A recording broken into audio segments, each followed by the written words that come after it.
Here's why your ex sent you mixed signals at the time of the breakup.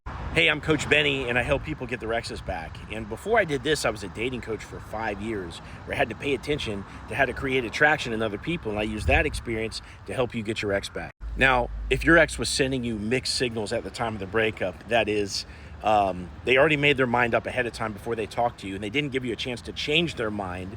So they're very set in their decision, but at the same time, they couldn't tell you that this was forever. They couldn't tell you, maybe in the future that this wouldn't happen. Also, you could tell that they were sad and not necessarily making this decision from a really grounded place, but almost like coping from stress or some kind of problem that you guys never talked about in the relationship.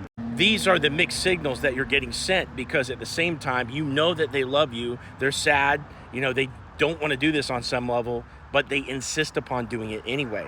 Now, what's happening here most likely is that your ex grew up in an environment where they didn't do feelings, and they also didn't have an open line of communication in their family. At best, they probably gave each other dirty looks and just expected each other to understand what that meant, and you push down your own feelings and you keep on trucking. And so possibly your ex is a tough person. They're probably a go-getter type. They're probably the kind of person that other people lean on. But they're very shitty about understanding their own feelings, communicating that to you, solving problems in the relationship, staying in conflict, and they're coping with overwhelm from the way that they live their life. Now, ultimately, they're going to run away from the relationship because, number one, the relationship itself is so different than anything they've ever experienced before, because they experienced neglect in childhood, and they're wrestling with their loss of independence. They're wrestling with their fear of commitment. They're wrestling with their inability to give at the same pace that you're giving within the relationship, and they think that you're going to leave them eventually.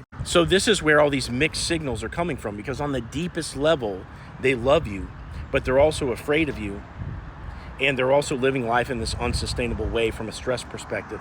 Now, you can reattract this person back in your life, and eventually you can have a happy relationship with them, but it's going to take some work. If you want my help, click into my profile, click this link, set up a call with me, and I'll give you a step-by-step plan to get your ex back.